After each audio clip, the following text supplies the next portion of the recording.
तो आज मैं इस वीडियो में आपको केवल और केवल फॉर्मूला ही नहीं, साथ ही साथ आपको फॉर्मूले से रिलेटेड या उस टॉपिक से रिलेटेड कुछ इंपॉर्टेंट कंसेप्ट को भी डिस्कस करने वाला हूँ। तो ये वीडियो आज बहुत ही इंटरेस्टिंग रहने वाला है। आपका एक समझ लीजिए कि बहुत ही तगड़ा रिवीजन हो जाएगा इस वीडियो के माध्यम से। 5 से 10 मिनट का वीडियो है, आराम से इत्मीनान से आप इसको देख लीजिए। और आपका एक समझ लीजिए कि रिवीजन के पर्पज से मैं ये सीरीज स्टार्ट किया हूँ। आपका बहुत ही तगड़ा रिवीजन हो जाएगा अगर आपने एक बार इस चैप्टर को पढ़ लिया है। तो आपको समझ लीजिए कि ये एक रामबाण तरीका है रिवीजन करने का। तो मैं इस सीरीज को स्टार्ट कर रहा हूँ। तो पहला टॉपिक है गतिमान आवेश। गतिमान आवेश से रिलेटेड टॉपिक है। तो उसमें क्या होता है, गतिमान आवेश में क्यू फ्लोन यानी चार्ज फ्लोन जो होता है equal to I t, q बराबर आई टी, आपको फॉर्मूला याद कर लेना है। अगर न्यूमेरिकल सॉल्व करना है तो उसके लिए क्यू फ्लोन क्या हो जाएगा, इंटीग्रल टी1 से t two I as a function of time d t, यानी कि आई अगर जैसे एग्जांपल, फॉर एग्जांपल जैसे आई फंक्शन टाइम का फंक्शन है, जैसे suppose two sine 50 pi t. तो ये अगर आई टी की वैल्यू यहाँ पर रख के इसका इंटीग्रेशन कर लोगे तो यानी कि इस प्रकार से न्यूमेरिकल आते हैं। तो न्यूमेरिकल भी समझ लीजिए कि मैंने आपको न्यूमेरिकल का भी एग्जांपल दे दिया है।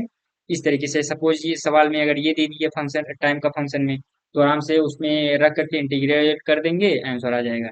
और ये आपका नॉर्मल मतलब कह सकते हैं जनरल फार्मूला है आपका, ठीक है। तो गतिमान आवेश में ये दो फार्मूले आप आराम से याद कर लीजिए, ठीक है। उसके बाद दूसरा, महत्वपूर्ण धारा मापन या सूचकांक। महत्वपूर्ण धारा मापन जैसे ड्रिफ्ट वेलोसिटी यानी अपवाह वेग जिसे कहते हैं, ठीक है। तो अपवाह वेग वीडी से दर्शाते हैं। वीडी बराबर ई, ई यानी इलेक्ट्रॉन है, कैपिटल ई यानी इलेक्ट्रिक फील्ड है, ई ई टाउ अपॉन एम, ये फॉर्मूला होता है। और एक क्या होता है, ये भी बहुत फेमस सा फॉर्मूला है, आई बराबर n e A v d, ठीक है। ये दो फॉर्मूले हैं, आप इसको याद कर लीजिए। जहां पर टाउ क्या है, रिलैक्सेशन टाइम, ठीक। टाउ का मैं वो डेफिनेशन भी एक तरीके से जान लीजिए कि इलेक्ट्रॉन के दो टक्करों के बीच लगा समय। इलेक्ट्रॉन के दो टक्करों के बीच लगा समय, क्रमशः दो टक्करों के बीच लगा समय अंतराल क्या कहलाता है, रिलैक्सेशन टाइम कहलाता है, ठीक। ये हो गया। फिर नेक्स्ट टॉपिक पर चलते हैं। तो अपना नेक्स्ट टॉपिक है गतिशीलता। गतिशीलता गतिशीलता का जो मात्रक है मीटर स्क्वायर वोल्ट सेकेंड, ठीक है। गतिशीलता को म्यू से दर्शाते हैं, mu equal to v d upon e. V d अभी हमने पढ़ा ड्रिफ्ट वेलोसिटी होता है, वी डी का formula e e tau upon m होता है अपॉन ई। तो टोटल क्या हो गया, mu equal to e tau upon m. या हम कह सकते हैं कि ड्रिफ्ट वेलोसिटी और अपवाह वेग और वैद्युत क्षेत्र के अनुपात को गतिशीलता कहते हैं। ये फॉर्मूला हो गया, ठीक है। उसके बाद एन क्या है, प्रति एकांक आयतन में स्वतंत्र इलेक्ट्रॉन की संख्या, ठीक। यहाँ पे आई करंट फ्लो कर रहा है, ये वी वोल्ट है, ये क्रॉस सेक्शन एरिया ए है, और इसमें एन जो फ्री इलेक्ट्रॉन है उसकी संख्या है, ठीक। उसके बाद क्या है कि धारा घनत्व, नेक्स्ट फॉर्मूला क्या है, धारा घनत्व। इसका जो कहते हैं आपका मात्रक, धारा घनत्व का मात्रक एम्पियर प्रति मीटर स्क्वायर है, ठीक। तो जे बराबर आई अपॉन ए, तो आई बराबर जे ए, यानी इसको याद करने का तरीका आई बराबर जा, ठीक, जे डॉट ए, ठीक है।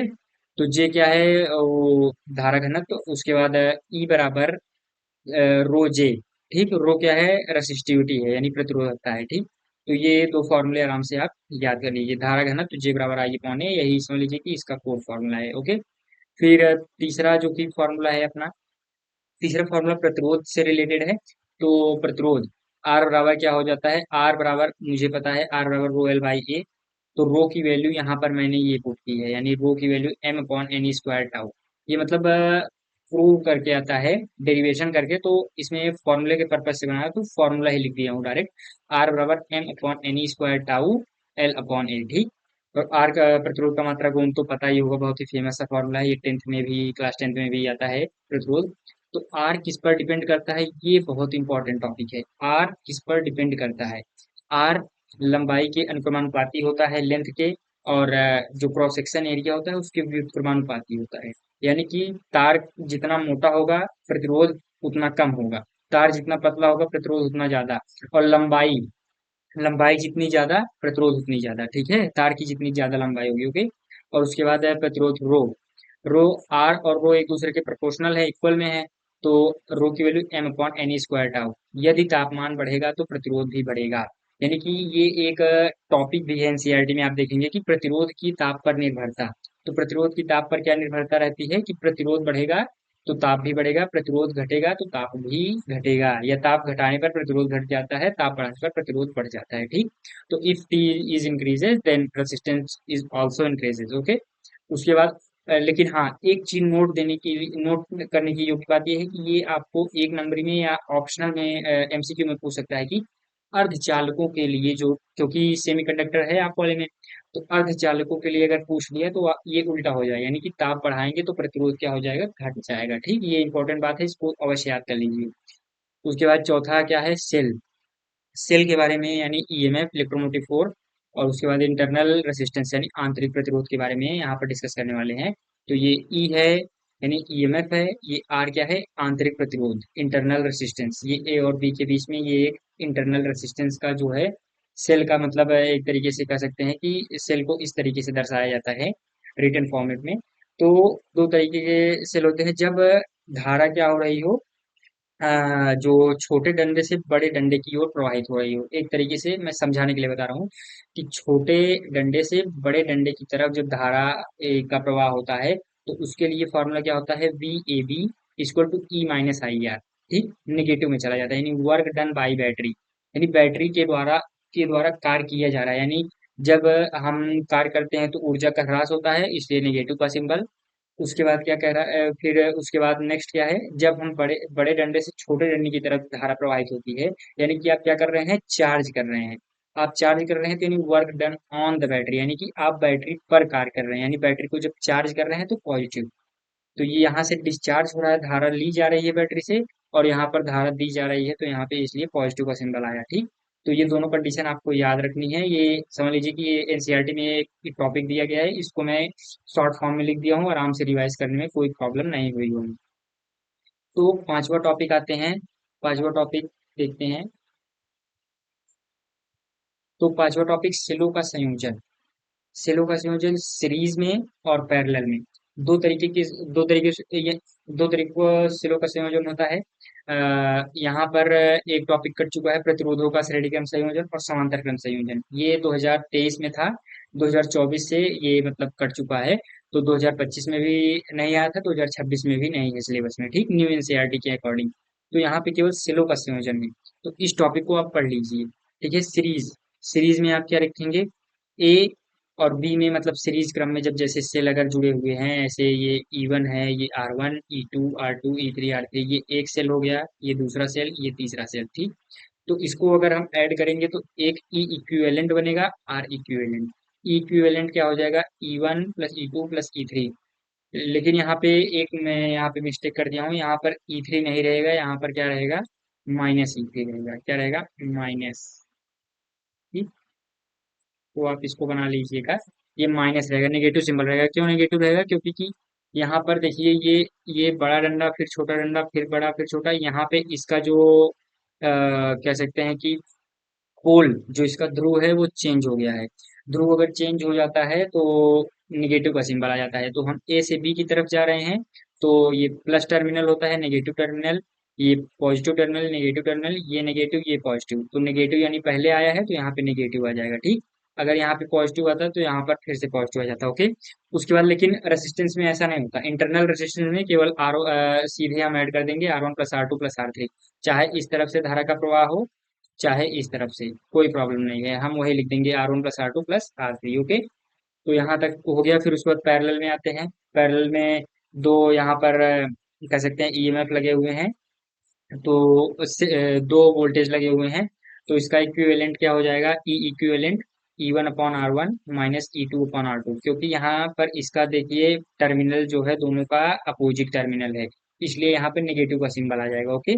और उसके बाद देखिए रेसिस्टेंस में फिर से वही रहेगा कि रेसिस्टेंस पर इसका कोई फर्क नहीं पड़ता है, ठीक है। रेसिस्टेंस हमेशा ऐड ही किया जाएगा, ठीक है। लेकिन जब बात आएगी टर्मिनल्स को जोड़ने की, विभवांतर को जोड़ने की, तब वहां पे सिंबल्स, जब जब पोल जब बदल जाएगा तो सिंबल भी बदल जाएगा, टर्मिनल अगर चेंज हो जाएंगे, ठीक है। उसके बाद सातवां टॉपिक आता है, छठवां टॉपिक मैंने लास्ट में लिखा है, भूल गया था, सातवां टॉपिक पहले कर दे रहा हूँ। तो सातवां टॉपिक किरचॉफ का नियम है, ये भी बहुत ही इंपॉर्टेंट सा टॉपिक है, इसको मैं थोड़ा रिवीजन करवा दे रहा हूँ। Kirchhoff voltage law, Kirchhoff circuital law. ये जंक्शन रूल से होता है और ये लूप रूल से। तो जंक्शन रूल से क्या हो जाएगा, summation of I n equal to zero, यानी कि जंक्शन रूल क्या कहता है कि धारा का जो है पूरा संयोग क्या होता है, योग जीरो होता है। ठीक, यानी कि आई से धारा आई, आई वन से धारा आई, आई टू में गई और आई थ्री में गई, यानी आई वन आई टू और आई थ्री में बट गई, तो यानी minus I two minus I three, या हम इसे इस तरीके से लिख सकते हैं, I one equal to I two plus I three भी लिख सकते हैं, यानी I towards junction is taken positive. ठीक है। उसके बाद जंक्शन रूल में किरचॉफ वोल्टेज लॉ, जो कि लूप रूल है, लूप यहाँ पर बनाया हुआ है। ठीक है, क्लॉकवाइज लूप है। तो किरचॉफ वोल्टेज लॉ में जो विभवांतर होता है उसका जो सम होता है वो जीरो होता है। ठीक, तो यहाँ पे loop A B C D A में, यानी कि ये पूरे लूप में क्लॉकवाइज लूप है। आई आर वन, यानी हम धारा यहाँ से बह रही है तो पॉजिटिव टर्मिनल है तो पॉजिटिव में रहेगा आई आर वन, फिर आई आर टू, फिर ये नेगेटिव है तो यहाँ पे नेगेटिव ई वन लग जाएगा। ठीक, नेगेटिव टर्मिनल पहले आ रहा है। ठीक, उसके बाद ऐसे ऐसे फिर आई थ्री पर पॉजिटिव आ रहा है तो यहाँ पर पॉजिटिव आई आर थ्री, उसके बाद ये नेगेटिव सिंबल आया तो negative E three equal to zero, जो कि यहाँ पर था। ये एक आपका समझ लीजिए कि जनरल सा एक तरीके से डेरिवेशन हो गया है सामान्य रूप से। इसी तरीके से क्वेश्चंस को, न्यूमेरिकल्स को भी इसी तरीके से अटेम्प्ट करना है। न्यूमेरिकल्स में क्या रहेगा, आर वन की वैल्यू दी रहेगी, आर टू की वैल्यू, इन सारे चीजों की वैल्यू दी रहेगी। आप आराम से उसको इस फॉर्मूले में रखेंगे और आंसर आपका आराम से आ जाएगा। फिर नेक्स्ट जो कि अपना टॉपिक है, नेक्स्ट टॉपिक के फॉर्मूले, व्हीट स्टोन ब्रिज संतुलित फॉर्मेट में। जब संतुलित व्हीट स्टोन ब्रिज, अपने सिलेबस में यही टॉपिक है, संतुलित व्हीट स्टोन ब्रिज, यानी व्हीट स्टोन ब्रिज कुछ इस तरीके से रहेगा, R one R two R three R four R five. ठीक, तो यहाँ पे यदि R one R three equal to R two R four, यानी कि आर वन और आर थ्री का मल्टीपल आर टू और आर फोर का मल्टीपल अगर इक्वल होगा तो ये क्या हो जाएगा, जीरो हो जाएगा, यानी ये कट जाएगा। ठीक, इसको हटा देंगे तो कुछ इस तरीके से रहेगा।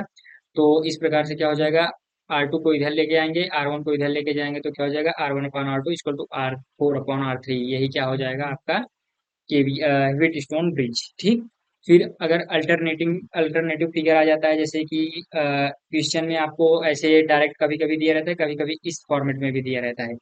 तो यहाँ पर हम x और y इसको मान लेंगे। ठीक है, ए भी ये पूरा दिया रहेगा, लेकिन ये जो x है और y हम खुद से मानेंगे और उसके बाद इसको एक दूसरे से कनेक्ट कर देंगे। ठीक है, a और x के बीच देखो, a और x के बीच 8 ओम है।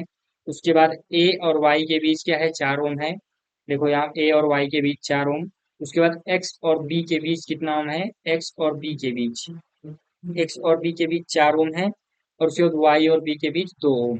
ठीक, और x और y के बीच 5 ओम। तो इस तरीके से वीटी स्टोन के रूप में लिखेंगे और उसके बाद संतुलित करके इसको भी उसी तरीके से सॉल्व कर लेंगे। ठीक है, फिर नौवा टॉपिक है विद्युत ऊर्जा या शक्ति।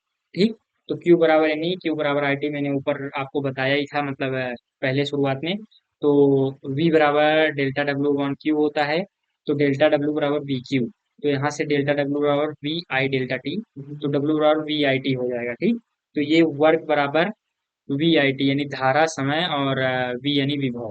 ठीक, इसके मल्टीप्लाई करेंगे तो वर्क आ जाएगा। तो हम जानते हैं P बराबर आई वी। ठीक, तो और V बराबर आई आर, ये ओम का नियम है। तो P बराबर क्या हो जाएगा, शक्ति बराबर आई, और V की वैल्यू यहाँ पर रखेंगे, V की वैल्यू आई आर रखेंगे तो आई स्क्वायर आर हो जाएगा। और फिर से इसको मैनिपुलेट करेंगे तो V के रूप में, तो वी स्क्वायर बाई आर, यानी P बराबर I square R, V square by R. इसको भी आप एज इट इज याद कर लीजिए। ठीक है, न्यूमेरिकल में या डेफिनेशन आया, पावर की डेफिनेशन आया तो उसमें ये फॉर्मूला आप लिख देंगे तो अच्छा रहेगा। ठीक है, जैसे 3 नंबर का सवाल है तो 1 नंबर फॉर्मूले के पर भी मिल जाता है। ठीक है, प्रतिरोधकता की ताप पर निर्भरता, रो टी टू बराबर rho T one, one plus alpha delta T. इस फॉर्मूले को एज इट इज याद कर लीजिए, बहुत ज्यादा इसके डेरिवेशन के चक्कर में मत पड़िएगा। इसकी मतलब आप वो थ्योरी लिख सकते हैं और उसके बाद इस टॉपिक को। ठीक है, और इस फॉर्मूले को एज इट इज याद कर लीजिए, इसके डेरिवेशन के चक्कर में यूपी बोर्ड में तो मुझे नहीं लगता कोई मतलब हो। उसके बाद रो बराबर one upon sigma equal to m upon n square tau. ठीक, ये आप इसको भी एज इट इज याद कर लीजिए। ये रिलेशन जरूर आप याद कर लीजिएगा, प्रतिरोधकता बराबर वन अपॉन चालकता। ठीक, प्रतिरोधकता बराबर वन अपॉन चालकता, सिग्मा चालकता है, रो प्रतिरोधकता है। ठीक, रो की वैल्यू भी मैंने ऊपर बताया था, m upon n square tau. फिर चालक, अब हाँ, प्रतिरोधकता की ताप पर निर्भरता, ये भी टॉपिक पूछा जाता है। चालक के लिए यानी चालक के लिए वही ताप बढ़ाएंगे तो प्रतिरोधकता बढ़ेगा, अर्धचालक के लिए ताप बढ़ाएंगे प्रतिरोधकता घटेगा, और रोधक या कुचालक के लिए ताप बढ़ाएंगे तो जो आपका प्रतिरोधकता है वो कम होगा, यानी धीरे धीरे कम होगा। ठीक, ये आप याद कर लीजिए। फिर ओम का नियम, ये क्लास 10 का टॉपिक था लेकिन मैंने ऐड कर दिया, इस सिलेबस में दिया था तो मैंने ऐड कर दिया।